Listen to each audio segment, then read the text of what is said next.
আল্লাহ রাব্বুল আলামিনের অনুগ্রহ দয়া যে আল্লাহ রাব্বুল আলামিন আমাদেরকে আপনাকে মুসলমান বানাচ্ছেন এবং সঠিক আকীদা আমাদেরকে দান করেছেন এবং আমাদেরকে সঠিক পথে নিয়ে আনার জন্য আল্লাহ রাব্বুল আলামিন কালে কালে যুগে যুগে নবী আম্বিয়া আলাইহিস সালাতু ওয়াস সালামকে প্রেরণ করেছেন। আল্লাহ রাসূল সাল্লাল্লাহু আলাইহি ওয়াসাল্লামকে দ্বীনের প্রচার করার জন্য আল্লাহ রাব্বুল আলামিন মক্কা নগরীতে আল্লাহ রাব্বুল আলামিন তাকে নবী বানিয়ে রাসূল বানিয়ে পাঠাচ্ছেন এবং আল্লাহ রাসূল সাল্লাল্লাহু আলাইহি ওয়াসাল্লাম মানুষদেরকে যারা দেব দেবীর পূজা পাঠ করত, নিজের হাতে তৈরি করা মূর্তির সামনে মাথা নত করত, আল্লাহ রাসূল সাল্লাল্লাহু আলাইহি ওয়াসাল্লাম তাদেরকে এক মহান আল্লাহ যিনি আমাদেরকে এবং বিশ্ববাসীকে যত জিনিস আছে সমস্ত জিনিসকে আল্লাহ রাব্বুল আলামিন সৃষ্টি করেছেন তত জিনিসের শুধুমাত্র আল্লাহ রাব্বুল আলামিনের ইবাদত করার জন্য প্রিয় নবী সাল্লাল্লাহু আলাইহি ওয়াসাল্লাম আহ্বান করলেন। এবং যখন প্রিয় নবী সাল্লাল্লাহু আলাইহি ওয়াসাল্লাম যখন মানুষদেরকে ইসলামের দিকে ডাকতে আরম্ভ করলেন তখন কিছু কাফিরেরা বেদিনেরা প্রিয় নবী সাল্লাল্লাহু আলাইহি ওয়াসাল্লামের সাথে শত্রুতা করতে আরম্ভ করলো। প্রিয় নবী সাল্লাল্লাহু আলাইহি ওয়াসাল্লামকে শেষ করার জন্য প্ল্যানিং করতে শুরু করলো এবং যারা ইসলাম কবুল করত, ইসলাম গ্রহণ করত, তাদেরকে ইসলাম থেকে হটিয়ে দেওয়ার জন্য ভিন্ন ভিন্ন করে তারা চেষ্টা করেছিল, কোশিশ করেছিল, কিন্তু তারা দিনের প্রতি যে ইসলাম কবুল করেছিল সেই দিনের প্রতি অটল থেকেছে, চুল বরাবরও তারা ইসলামকে ছেড়ে দেননি। প্রিয় ভাইরে, বলতে খুবই আসান লাগে কিন্তু যখন কষ্টটা যখন আসে, মানুষ যখন কষ্টটা অনুভব করে সে কষ্ট সেই অনুভব করতে পারে যে মানুষ মারলে, মানুষ আঘাত করলে, মানুষ নির্যাতন করলে, মানুষ যদি সাথাইতে লাগলে তার ব্যথাটা কত রকম হতে পারে। আসেন আপনাদের সম্মুখে সংক্ষিপ্ত আকারে সেগুলো বলতে থাকি। প্রিয় ভাইরা, আল্লাহ রাসূল সাল্লাল্লাহু আলাইহি ওয়াসাল্লাম যখন মক্কা নগরীতে ইসলামের আওয়াজ বুলন্দ করলেন, ইসলামের দিকে মানুষকে ডাকতে আরম্ভ করলেন, তার নিজের পড়োশি, নিজের চাচা, নিজের ঘরের লোকও শত্রুতা করতে ছাড়েননি। এমনকি আল্লাহ রাসূল সাল্লাল্লাহু আলাইহি ওয়াসাল্লামকে দ্বীন থেকে ফিরিয়ে দেওয়ার জন্য নানা প্রকার চেষ্টা করেছিল। তার মধ্যে একটা চেষ্টা হলো তারগীব দ্বারা দিয়ে এবং অন্য হলো তারহিব। তারহিব শব্দের অর্থ হলো আল্লাহ রাসূল সাল্লাল্লাহু আলাইহি ওয়াসাল্লামকে ভয় দেখিয়ে, ডর দেখিয়ে,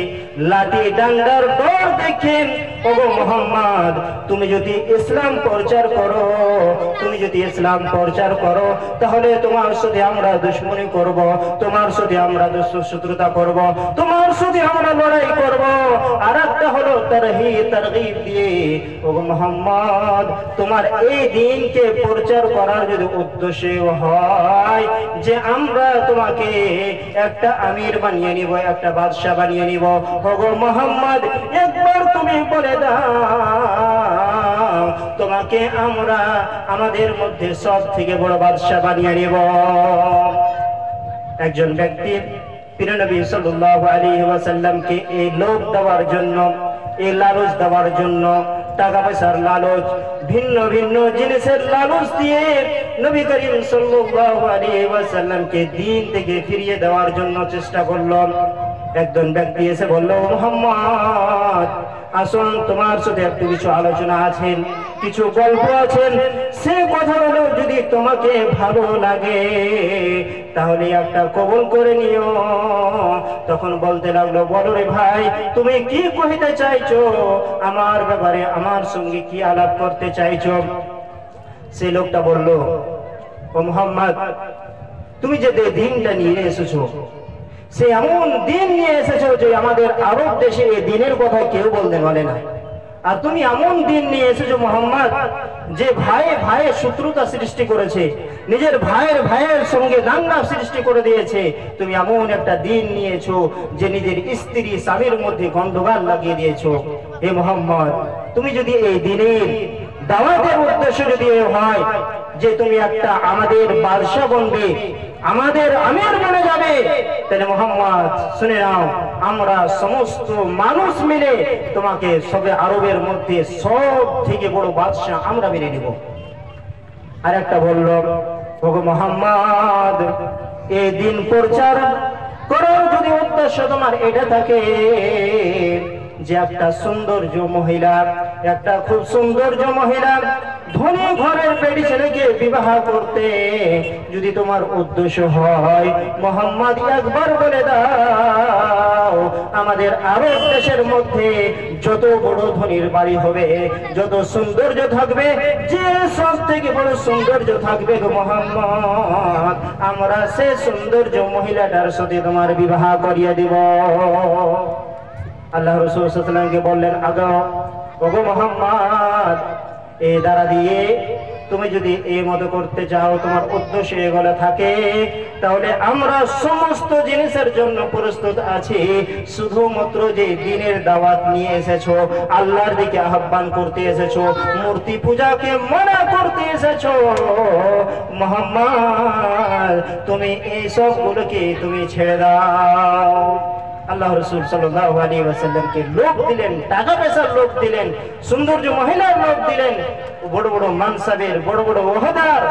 আল্লাহ রাসূল সাল্লাল্লাহু আলাইহি ওয়াসাল্লামকে দিলেন, শুধুমাত্র এই জন্য যে মোহাম্মদ তুমি যে দিনে ইসলামটা প্রচার করতে এসেছো, ইসলামটাকে প্রচার করতে এসেছো, শুধু এই জিনিসটা ছেড়ে দাও, তাহলে এত বড় বড় অফার তোমার জন্য ছাড়লাম, সেই অফার করে তুমি পেতে পারো, তুমি সৌন্দর্য মহিলার সাথে বিবাহ করতে পারবে, তুমি আমাদের মধ্যে সবথেকে বড় বাদশা বনে যেতে পারবে। শুধু একটাই শর্ত হলো যে তোমাকে নিজের দিন ত্যাগ করতে হবে, দিনকে ছেড়ে দিতে হবে। দেখলেন যে আল্লাহ রাসূল সাল্লাল্লাহু আলাইহি ওয়াসাল্লাম নিজের দ্বীনের দাওয়াত চলতেই আছে, কাম করতেই আছে, কোনো কাম হয় না। তখন এই জিনিসটা ছেড়ে দিল, এই পদ্ধতিটা ছেড়ে দিল যে লোক লালসা দিয়ে, টাকা পয়সার লালস দিয়ে কোনো কাম হবে না, এখন লাঠি দিয়ে, এখন জোরের বলে প্রিয় নবী সাল্লাল্লাহু আলাইহি ওয়াসাল্লামকে ইসলাম থেকে ত্যাগ করতে হবে। প্রিয় ভাইরা, শুধু তাই নয়, আল্লাহ রাসূল সাল্লাল্লাহু আলাইহি ওয়াসাল্লামকে যখন কাফিরেরা মুশরিকেরা লালচ দিয়ে, টাকা পয়সার লালচ দিয়ে পারল না, তখন তারা আরেকটা পদ্ধতি ইখতিয়ার করলো, সেটা হচ্ছে তারগীব তারহিব, ডরের খৌফ দিয়ে, লাঠির ভয় দেখিয়ে, মারপিটের ভয় দেখিয়ে, আর প্রিয় নবী জনাব মুহাম্মদ রাসূলুল্লাহ সাল্লাল্লাহু আলাইহি ওয়াসাল্লামকে অনেক অনেক নির্যাতন দিয়ে আল্লাহ রাসূল সাল্লাল্লাহু আলাইহি ওয়াসাল্লামকে